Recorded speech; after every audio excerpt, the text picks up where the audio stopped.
without having a lot of the medical records or any of the information. And we were not only able to reunite all 141 and get the information needed with regard to all those patients, but we did that even with the patients' families who were out of state. I must tell you, I am extremely proud of what we were able to accomplish with the resources that we had and in the time frame that it was done.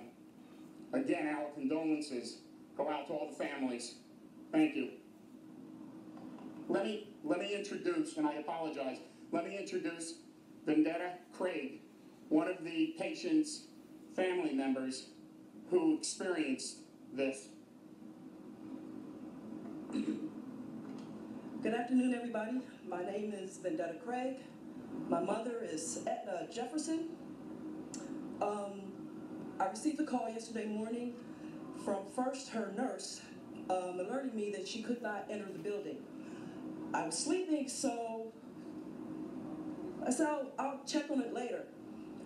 I then received a call an hour later from my friend in Tampa. She said, I don't want to alarm you, but I think you need to turn on CNN. The hospital that your mother's in, 5 people died. At that point, I turned the TV on and recognized this area immediately. I then called the nurse. When I called her, I heard, Catherine, where is my mother? She says, I'm looking for her. From that initial call and me putting on my skimpy clothes and coming to the hospital, these people were working hard. It took approximately, it seemed like a lifetime to me, maybe 20, 25 minutes before I saw my mother. They escorted me. It was like VIP. They offered me anything and everything to comfort me, to comfort the families. I mean, God is here. God is here with all of us. And people were put in place at the right time to make sure my mother and all those who survived this unnecessary tragedy had everything that they needed in place. My mother had her IV in. She was ice packed. Her fever from 102 was down. I said her name, Etna Jefferson. She opened her eyes. She looked in my eyes. Oh my gosh, that was the best thing. That was the best thing that has ever came into my soul. She gave me life. And seeing her eyes gave me life yesterday. And to all the families who suffered the loss, you know, our hearts still are with you, our prayers. Trust me, I have a prayer line that goes from the East Coast to the West, and we're praying for everybody's safety and everybody's peace of mind. It's going to take a long time for us to get it back together, but we have support. God is touching all these people and backing me to make sure that we come out of this okay. It's going to take a while, but we'll be okay. Thank you all. Yes? How upset are you that they had to go through this? How upset am I? Before I left, they assured me that this is a hurricane shelter. Your mother will have the best care. I'm here 2, 3, 4 times a week. They know me. Everybody knows me. And they know how concerned I am. So for me to have that confidence in the staff to trust my mother's care in them, I'm extremely upset. I mean, words, you know, there are no words. It's unnecessary. You can spit on the hospital from this facility. I don't know what happened inside. I wasn't there. I hope the truth comes out. It's senseless. What do you think should happen to the people that ran this nursing home? What should happen to them? What should happen to them? Whatever the law allows, and then some. We throw our elderly away. They're a cash crop. It's not necessary. That's my mother, somebody's sister, somebody's father. They're not dollar signs. And that's what I feel happens a lot when people see, oh, she can't talk, she can't tell what I'm doing. My mother, she's unable to speak due to her condition. A lot of people are unable to speak. So they take advantage And for those who take advantage of the weak, they need to have some empathy, some sympathy, and be prosecuted if they don't do what's right. Do the right thing. Do the right thing. We all have parents. We all want, or we are parents. We want proper care for the lives that we put out there. We need to be taken care of, especially our elderly. We wouldn't be here. Ma'am, why do you think that the staff inside the nursing home didn't evacuate them here to the hospital? You said it was just a sprint away. Why? Maybe, I don't know. Why? Maybe, you try different things. You, just like anybody, oh, this doesn't work, let's try this. This doesn't work, let's try this. And before you know it, time is of the essence, but it moves on. And you don't realize, oh my gosh. And you're running this way and then somebody calls you, okay, you go see that call. And then you're running this way and somebody calls you and you go take care of that call. And meanwhile, that first person that you were trying to see is gone unattended. They're short-staffed, period. That's what happens in these facilities. They try to put too many clients or patients under one person's care, or under two staff members, and it's just too much. They do show them love. They do show them care when they can. It becomes overwhelming. Imagine this guy right here having to take care of all these people right here in 5 hours, 6 hours. It's almost impossible. What do you want to say to the owner of this facility? Shame on you. Shame on you. Ms. Brett, you obviously said that you had some level of confidence, otherwise you would not have been in this facility. Did they ever go over an emergency plan, what they would do with you in an emergency? You said that they had some hurricane plan. What, if any, information like that was conveyed to you prior to you leaving the mother? Well, I inquired. I asked. They assured me that they were going. I came on Thursday. They told me they were going to be on a lockdown after Friday.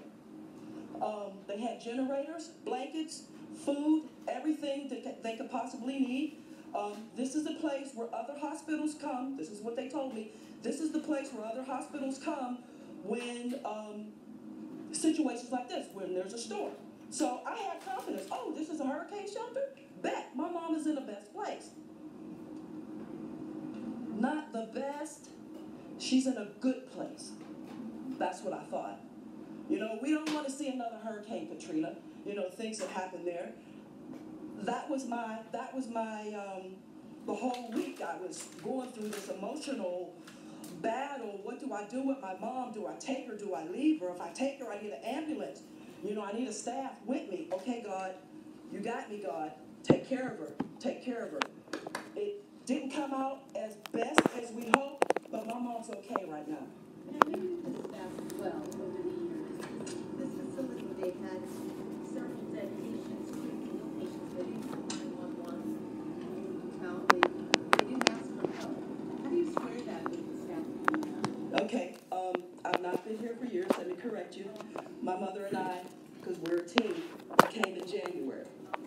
Okay, so. Do you come here often to visit her? All the time. Right.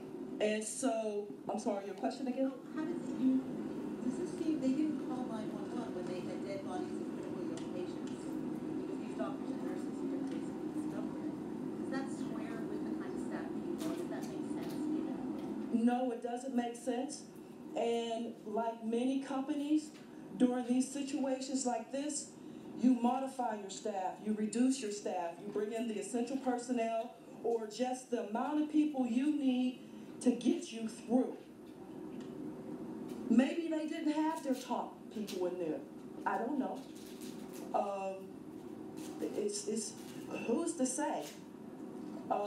There's the people who are there during the storm, and then there are the people who are there after the storm.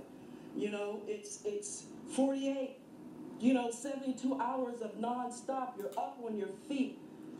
Maybe it was exhaustion that didn't allow them to call 911 as soon as we all would hope. Fortunately, somebody got the idea to walk over and say, hey, let me check out these peeps across the street. Things work. God put people in places. It could have been a lot worse. that could have been a lot worse. What's to happen to these people over here? The owners, if they are found at fault, at guilt, at whatever, for all the families involved, you know, let them to the fullest extent of the law. Fullest extent. I want to also open any questions that you guys may have from a healthcare perspective. Spanish? Spanish speaker.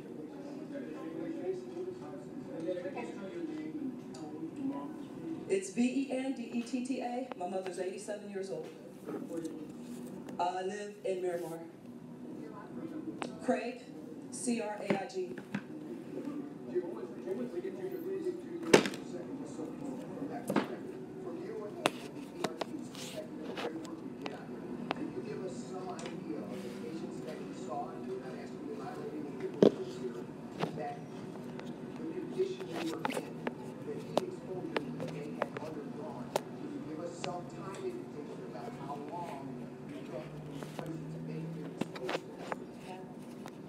Yeah, I don't think I can comment on how long they've been like that or what their temperatures were. I could tell you that there were patients that were critically ill. There were patients that were not living any longer that were upstairs on the second floor when we entered the building. So there were a number of very, very sick patients there, and there were a number of patients that appeared dehydrated, appeared in respiratory distress. So as far as time frames and temperatures, I couldn't give you exact figures. But for the most part, there were a number of very, very sick people there. Visually, you can see that they were sick. How many are I can't comment on that.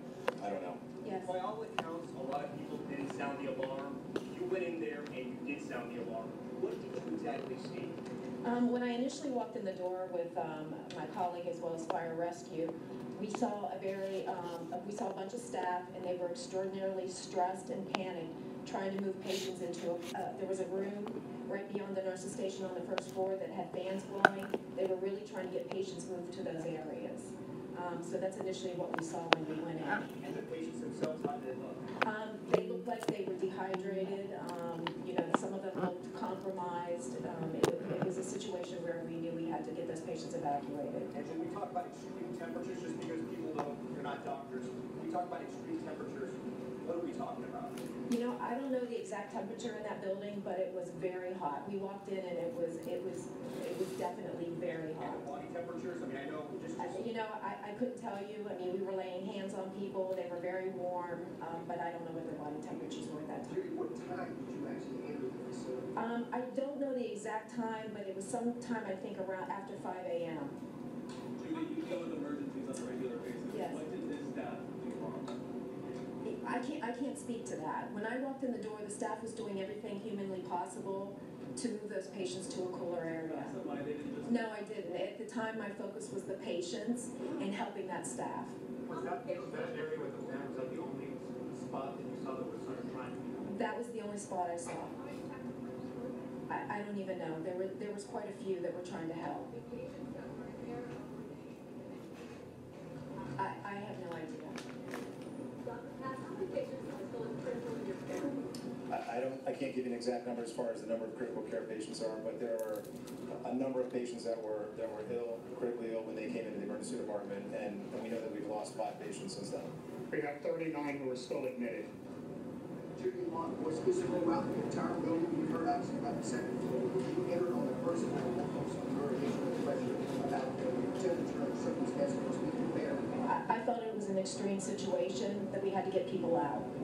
Dr. Katz, if you would have had 30 more minutes, 45 minutes, an hour, could you have saved those 5 other patients? I can't speculate on that. I can tell you that as soon as we recognize an issue, you know, our healthcare institution and our emergency department, we practice for this. We've been through a number of MCIs over the past 10, 15 years that I've been here. So we were ready, and when we were called, we mobilized all of our staff. We initiated an MCI. We had everybody labeled and transported within an hour or two. So, you know, as far as the time frames, I don't know exact numbers, and I can't tell you what would have happened 30 minutes before, but I can tell you that Fire Rescue did an amazing job recognizing the issue. They were the ones that brought it to our attention.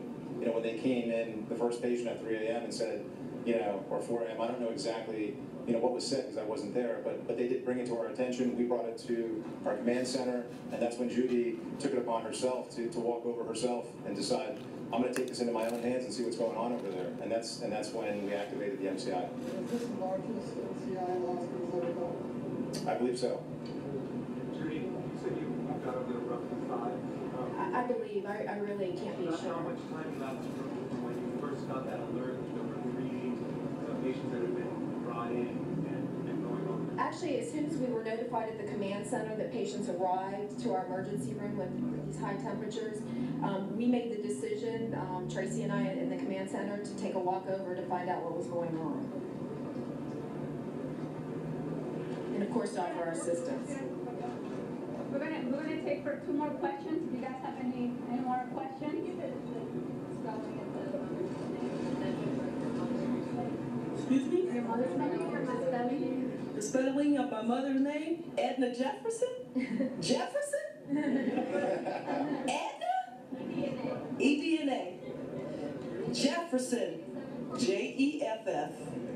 And then I'll give you the rest later. And how old's your mom? She's 87. Where? In the best place possible. Yes. Are you playing with me? Oh, it's Vendetta. All right, we were just listening to an update on the nursing home deaths located in Hollywood, Florida. We heard from a survivor's family member, a woman whose mother was in the home. It does sound like the elderly were quickly taken care of right after they were rescued from the facility. If you were wondering, her mother is okay right now. We also heard from medical personnel telling us how the conditions that they found the elderly, and the facility did lose power after Hurricane Irma. So that's what we heard from them. We were just listening to them, and it looks like we're still seeing the footage right now that you're seeing of the nursing patients being taken away. Chris? Leona, let's take a look at the temperatures, what it actually feels like, because we know it's more than just a matter of comfort. This is some serious stuff, you know? And we're looking at the heat index right now, and what it feels like if you're in Miami is 102 degrees, 97 in Vero Beach. Now, the heat index is a combination of the temperature and the dew point, the amount of moisture in the air, and that's important because it goes to say, or it speaks to the ability of the body to cool itself. And with temperatures right now in the mid-80s, you might not think that's bad in Vero Beach, but again, it feels like it is 97, and it's hot in Miami, it's 92, but it feels like it's the triple digits. So here's the dew point. And remember, this is the temperature that the air would have to cool for the moisture in the atmosphere to condense out, for dew to form, essentially. And this is also an indication of just the potential for the atmosphere to cool at night. It's not going to typically cool much below the dew point. So the bottom line is, it's hot now, it stays warm during the overnight hours, and without air conditioning, especially for people in assisted living home who rely on people to help keep them safe, and you need the air conditioning, the more sensitive groups are very susceptible to the dangers of heat, and unfortunately we've seen that in Florida, that assisted living home.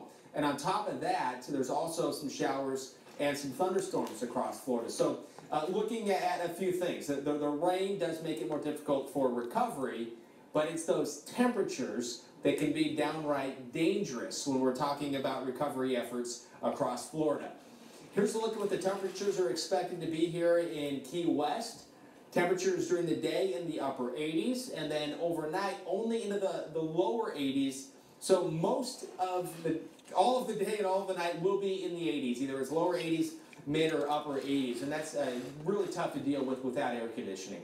Miami, well, again, remember the dew points were in the 70s? Notice those low temperatures. They're in the 70s as well. And that's what the actual temperatures are going to read. When you factor in that humidity, Leona, we know this is some dangerous heat. Yeah, I think you hit it on the nail. It's dangerous, not just uncomfortable for so many people, which it is going to feel very uncomfortable even with those temperatures in the 70s, but it's still very dangerous. We don't get much relief from that. The Florida Keys were one of the hardest hit areas from Irma. The hurricane destroyed 25% of all homes there. Access is still only available to the Upper Keys at this time. We do have coverage there. The Weather Channel's Justin Michaels is in Tavernier, Florida, with a look at the massive amount of destruction still left behind. The Florida Keys and much of South Florida, it'll be baby steps for many, many people here to get back to normal. In fact, you can see the devastation behind me here in this mobile home park here in Tavernier, just how much needs to be done to clean up this one small section of homes. And you can see right out there, that's the entrance to the Atlantic Ocean, and that brought in a lot. In fact, 3 to 4 feet of storm surge, and you can see evidence of that all through here. This is seaweed, and in fact, take a look right here, how much collected in this area between these two mobile homes. So there is a lot of work to be done. But again, baby steps are already happening to get this part of the country back to normal. Power is slowly but surely coming back. Yesterday, this place did not have cell service. Today it does. As far as the number of people and the number of homes affected, there are a couple varying numbers here. Monroe County, that's the county in which we are right now. That's where the Florida Keys are in the state of Florida. Monroe County, they say 25% of homes are completely destroyed, 60% are severely damaged. If you talk to FEMA, that number goes way up to 90%, so we'll have to see what happens there. But the good news is that coming to us from American Airlines, the airport is going to open on September 17th, and the Florida Department of Transportation has already inspected and cleared all 42 bridges connecting this island chain. So that's good. People will be able to slowly but surely get back in and get all the way down to Key West. It's going to be a slow process. It's going to take months, probably years, to get things back to normal. But the general sense of people here is they will get back to normal, the tourists will come back, and life will go on. In Tavernier, on the Florida Keys, Justin Michaels, the Weather Channel. Justin, we appreciate that report there. And what else is going on, unfortunately, is a hurricane season. People are recovering in Florida and trying to rebuild their lives and their homes. But we're still at the peak of hurricane season, and there is still a lot to watch in the Atlantic's hurricane specialist. Carl Parker is here. Carl, we've been saying that Jose, it's going to be a tough one. There's a lot of variables. Even yesterday, the forecast has changed to track a little bit the potential intensity. What are your thoughts today? What has changed in your mind since we last talked yesterday? Well, it's very interesting because the global models are agreeing with each other in terms of their operational runs. They're agreeing that the storm is going to be very close to the coast and maybe affecting southeast New England in particular. The picture that they're painting of the upper level environment is completely different as compared to yesterday. Explain why that's important. Well, that's important because we're not seeing consistency in terms of, even though we're seeing consistency in terms of the model agreeing with the other model, the GFS and the European model are agreeing about where it's going, we're not seeing consistency about the nature of the pattern. How they're going to get there? How they're going to get there, yes, exactly. So we're both ending up in one spot, but one's going this way, one's going that way. Well, they're both doing the same thing. Right, they're being influenced by different things. But actually they're showing something similar in terms of the pattern. What are they disagreeing on? Well, they're not disagreeing with each other, but they're really disagreeing with what they showed yesterday. Okay, yes, so that's where when we don't see that level of consistency, when you see an entirely different upper level pattern from one day to the next, you got to go, oh, I don't know if the model's onto this or not. Yeah. I mean, didn't we kind of see that as well with Irma as well? Like kind of that change day to day, bouncing back and forth? And you're going to see that, especially as you're farther out in time. We're talking about the middle of next week, so that's not entirely unexpected, but that does give us pause. And what's also interesting is that when we look at the global model, it's actually at the left or western edge of all the ensemble members. So right now we've got a 70-mile-per-hour tropical storm. It's moving west-northwest at 7 miles per hour. Here's the forecast track and intensities from the Hurricane Center. And so that's showing it moving north, possibly as a Category 1 hurricane. Intensity's a little up as compared to yesterday because it's thought that the shear is going to back off a little bit more. Getting some shear coming into the system right now, but the core of the storm is still looking very healthy. Right in there, see all that very deep color there. That's the tall cloud where the very tall thunderstorms are near the center of circulation. Now, here's a look at the model forecast. This is the GFS model showing you the storm coming up and along the coast. And so this would bring up more significant impacts to southeastern New England in particular, but a lot of wave action coming into the coast and beach erosion, that kind of thing. And then when we look at the European model, very, very similar, not much difference in the position. But what's interesting to me is what's happening with sea surface temperature. So you see the warm water right there, everything south of that is plenty warm to support a tropical system. Then it gets rapidly much colder as you get towards the northeast coast, which means that as the storm crosses that point, as it gets closer to the coast and over that cooler water, that deeper convection would begin to die off. And when that happens, you don't see a core of really intense winds. Rather, you see that begin to collapse, and you see stronger winds that spread out over a larger area, but it's not real concentrated and not as strong. The high end comes down, and you get a larger area of less strong winds in that case. So when I want to get into that question again a little bit later, Carl, and I ask you a little bit later about, is that going to be enough time for it to dissipate? It might still have some time. Okay, we'll talk about that a little bit later. Appreciate it, Carl. We'll be right back here on Weather Center Live. Currently in our area, 81 degrees under mostly cloudy skies.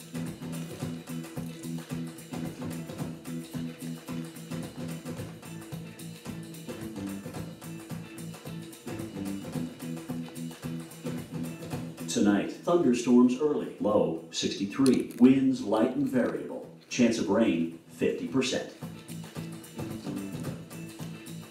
Friday, afternoon showers. Thunder possible, high 81. Chance of rain 40%. Friday night, partly cloudy in the evening with more clouds for later at night. Low 61. Winds light and variable. Here's our 7-day outlook.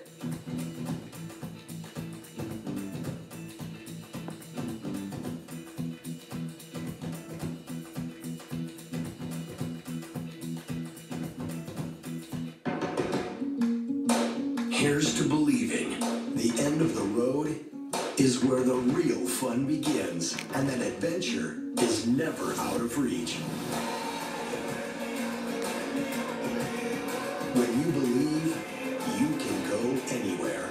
Hurry in, because the Jeep Celebration event only happens once a year. Get 0% financing for 60 months, plus $1,500 total bonus cash on select 2017 Jeep Cherokee models. Liberty Mutual stood with me when I was too busy with the kids to get a repair estimate. I just snapped a photo and got an estimate in 24 hours. My insurance company definitely doesn't have that. You can leave worry behind when Liberty stands with you. Liberty Mutual Insurance. I count on my Dell Small Business Advisor for tech advice. With one phone call, I get products that suit my needs, and I get back to business.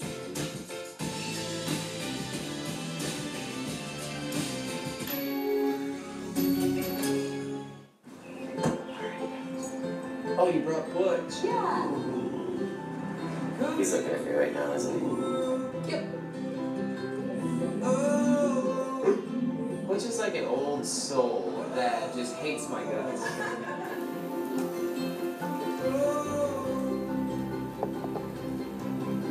You can never have too many faithful companions.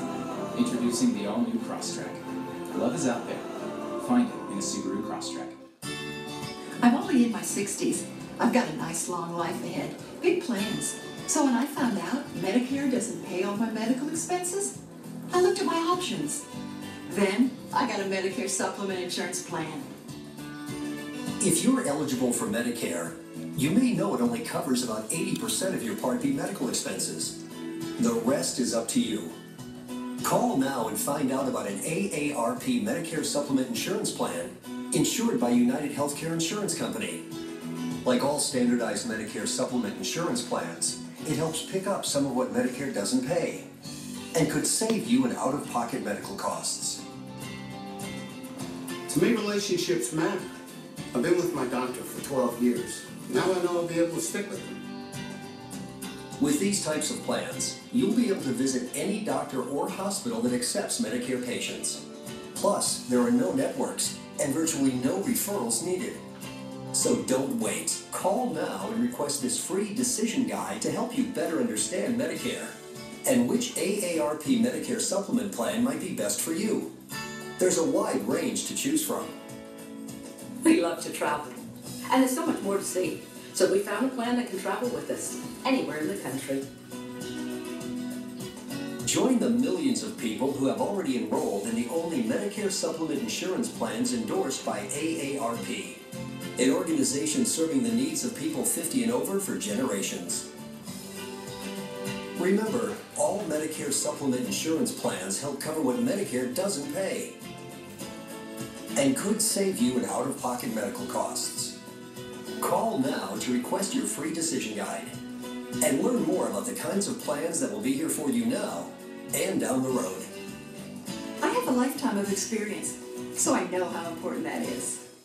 With thousands of quality pre-owned vehicles and exceptional customer service, head to your neighborhood Enterprise Car Sales and let the people who buy more vehicles than anyone flip your thinking about buying your next one. Hey, Julie, I know today's critical, but I really need a sick day. Dads don't take sick days. Dads take DayQuil Severe. Stock up on DayQuil so you don't lose a moment to sick days. For a limited time, you can get this fresh, juicy Boston Market rotisserie chicken for $1.99 when you buy any family meal. Now, your next few dinners are taken care of. Boston Market. I've covered a lot of storms as a reporter, but when you live from the preparation to the end, you can really appreciate in a different way the stress, the fear, the frustration, the anxiety, and it just keeps building and building. You got to put the storm shutters on, and you know, it just runs constant. And the real thing for us is we thought it was going east, right? Correct. And then it took a turn to the west, and boy, we were just racing against the clock. You have to make a tough decision whether you're going to stay or whether you're going to try to get out of the area. And with the change in track, we made the decision to stay. And you reach a point where it's too late to leave, even when you know the track is going to come right over your house like it did here. It was hell. It was actually scary. 150-mile-an-hour winds, and it was bad. I've been through Wilma, and I was through Charlie, but this was, I have to say, 5 times worse. Those are just some of the stories we've heard this week as some people chose to ride out the storm as Hurricane Irma barreled into Florida. While some are still making their way back home unsure of what they might find, others are still without power, days after the storm has moved out. Irma's trail of destruction visible now on the Florida's Keys, and for Tavernier in the Florida Keys, it's a long road ahead for residents. To get back into the area, you have to provide proof of residency or business ownership. The Weather Channel's Dave Malkoff followed some residents as they returned home after Irma. Well, I guess you can kind of still tell this is the Driftwood Trailer Park. We are in Tavernier, just south of Key Largo. Come on inside, I have some people to introduce you to. An understandable first reaction, Felix Rosario has been weekending here for 8 years. See all that seaweed on his living room and bedroom floor? That is storm surge, enough to crack a hole right through the wall there. These homes smashed into each other like they weighed nothing.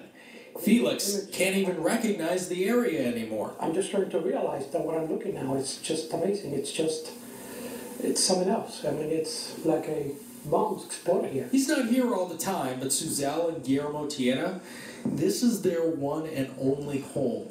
The emotion hit her just moments after she invited us inside. Nobody was here, she says. The Tienas and their neighbors, they all made it outside the Keys by the time the storm hit. It's really tough on a lot of people. Suzelle was really... Oh yeah, no, she's devastated. I think they were even planning to retire here. So now they have to start all over again. Florida National Guard has made it as far down as Key West, and they are here for the long haul. Customs and Border Protection have their air and marine operation choppers here from Texas and Puerto Rico. Los Angeles City Fire is going door to door. But cell service is spotty and gas stations are just starting to open up. It's going to take a while, but it's part of life. Here all year. On our way out, Elizabeth Goffis stopped us. What do you think when you look at this?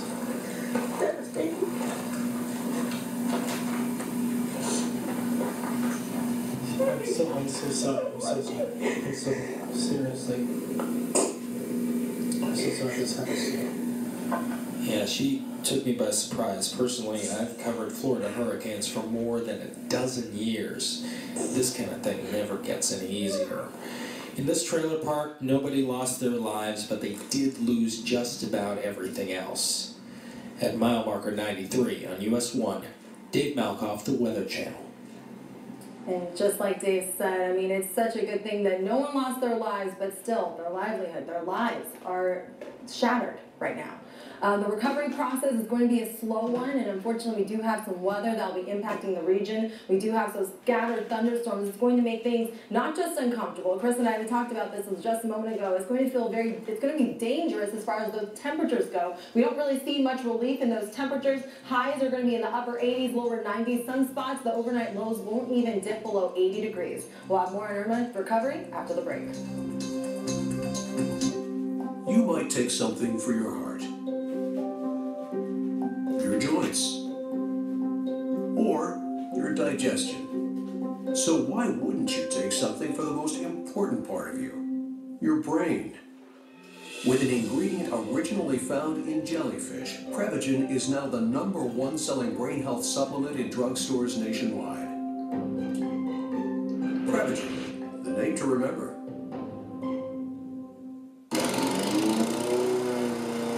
The moment you realize you're lucky your backyard is in the back. At Lowe's, we'll help you find the lawn care products perfect for your yard so you can get back to enjoying it. Hurry into Lowe's and get a Troy-Bilt gas trimmer for only $79. You know, a wise man once said, if you can stream it, you should do it. So, we made Local Now, the only way to stream your city. A 24/7 feed, instantly connecting you to your community. And because it's always streaming, you can watch it anywhere, on the only schedule that matters. So you can be the hipster of what's happening, the guru of what's going on, a neighborhood knowledge ninja. Local Now. Go ahead, stream on.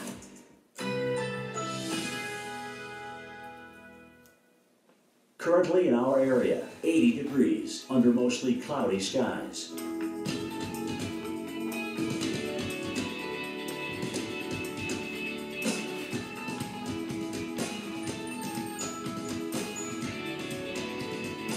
Tonight, thunderstorms early, low 63, winds light and variable, chance of rain 50%. Friday, afternoon showers. Thunder possible, high 81. Chance of rain, 40%. Friday night, partly cloudy in the evening, with more clouds for later at night. Low 61. Winds light and variable. Here's our 7-day outlook.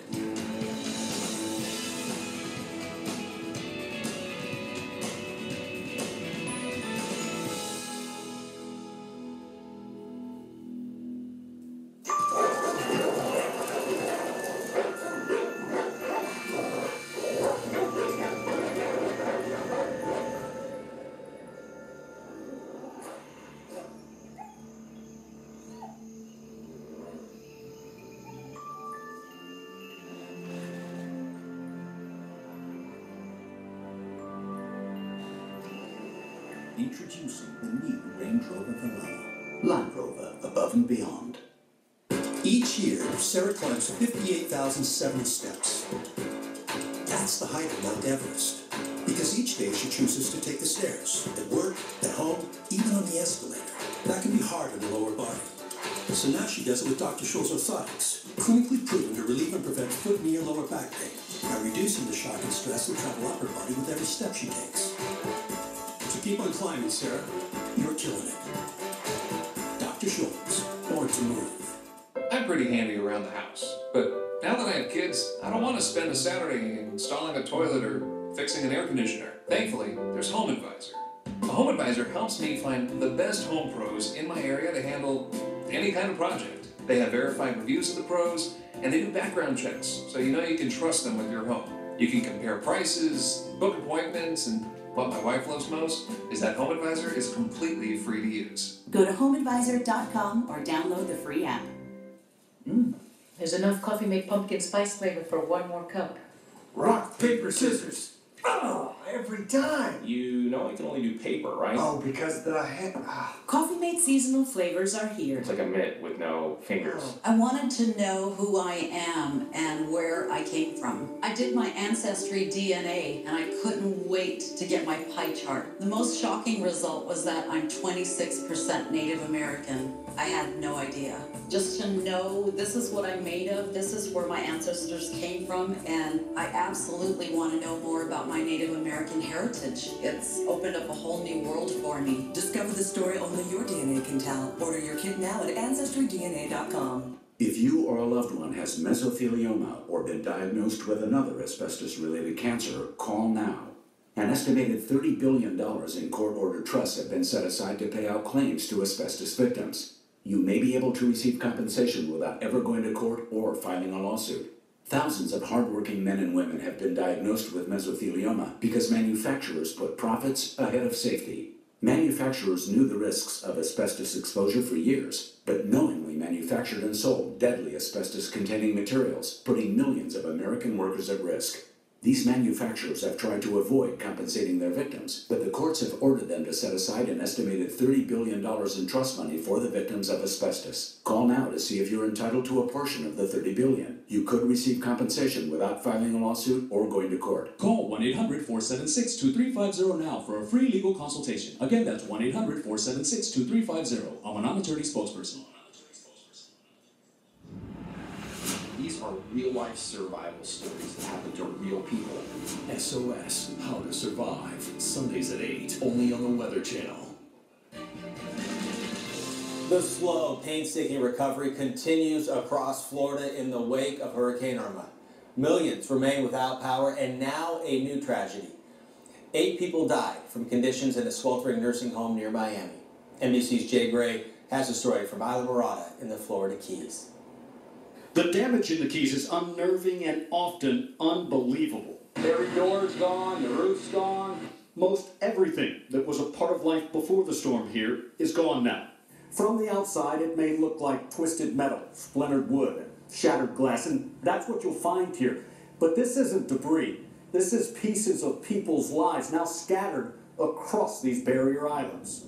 Thank God for the Army. More than 8,000 National Guard troops are on the ground, armed with saws and front loaders on the front lines of the recovery mission here. People are hurting. We gotta get this done. Hurting across the state. And as the recovery begins, millions are still without power and now dealing with extreme heat. 8 people are dead. Hundreds were evacuated from a nursing home outside of Miami. Investigators say they hadn't had air conditioning since before the storm. But the heat, just like Irma, won't break the resolve of survivors here. We're in paradise, we're going to rebuild, and we're going to come back strong. It's a strength they'll need during what will be a long and difficult recovery. Jay Gray, NBC News, Islamorada, Florida. All right, thank you so much, Jay. And to talk more about the tropics, who better than to talk about it with us than Carl Parker right now? And can we just say no way, Jose? Yeah, we'd like to. We really would like to. And, you know, there's a chance that it's going to be well offshore, and we won't see much more than just waves and coastal beach erosion there, as well as a rip current threat. Hopefully that's the case, and that could happen. Right now it's a 70-mile-per-hour storm. It's moving to the west-northwest at 7 miles per hour, so it did a little loop, and now it's going back around to the west, and it's eventually going to move more to the north. Can you talk a little bit about that? Because isn't that fairly rare? Well, you know, it depends. It's not something you see all the time, but what happened here is a front came down, so it was grabbing the system for a while, and then it left it behind, and now high pressure is building in, and that high pressure is going to drive it back off to the west there. So it's not unprecedented, but it's not something that we see all the time. And the storm is expected to be a solid Category 1 over the weekend. It's being sheared still a little bit right now, but the shear is going to lessen a little bit. It's going to allow it to grow stronger. We've got a pretty solid core of thunderstorms near the center right there. And so we talked about this earlier. You know, the pattern looks really different between yesterday and today in the modeling. So the models, I think, are still struggling with what exactly is going to happen with the pattern, but basically you've got this ridge right here of high pressure. There it is right in there, clockwise flow. That's going to sort of tee it up, bring it up the coast. And then this run of the European model suggesting that a little bit of a connection there to that upper low. You see the weakness right in there? That allows it to come up and along the northeast coast. So in that case, if it happened like that, we'd be talking about what is really similar to a nor'easter in many respects. I mean, you know, they get that kind of storm all the time up there in the winter, and so that would probably be what we'd be talking about. So a lot of wind and then a fair amount of wave action as well, but the core of the storm would be offshore, And if it happened just like that, but there's some chance it could be farther to the west And I mean, as well. this is for Wednesday, Thursday that we're talking, so it's no wonder that models are still kind of bouncing back and forth because we're about a week, almost a week. They really are. It's kind of amazing. So, yesterday's run of the European had this ridge building in as the storm was coming up. And now the storm's coming up more quickly, so the models are definitely struggling a little bit. And here's a look at the GFS model showing a very similar thing where there's a little connection there with that low and it grabs it up and eventually takes it off and out to the east. So, part of it is that the storm's coming up a little bit more quickly too. But when we look at the European ensemble guidance, this is from last night, and we're getting the new ensemble guidance right now. It shows a lot of members that are well offshore. So there's still a pretty good chance that it's going to be well offshore. And the Euro did pretty well with Irma. It did very well. All right, we'll have more on this in just a moment, in 1 minute.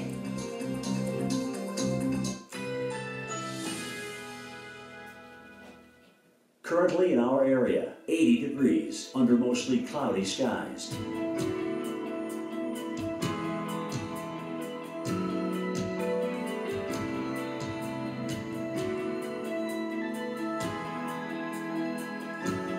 Tonight, thunderstorms early, low 63, winds light and variable, chance of rain 50%. Friday, afternoon showers, thunder possible, high 81, chance of rain 40%. Friday night, partly cloudy in the evening with more clouds for later at night, low 61, winds light and variable. Here's our 7-day outlook.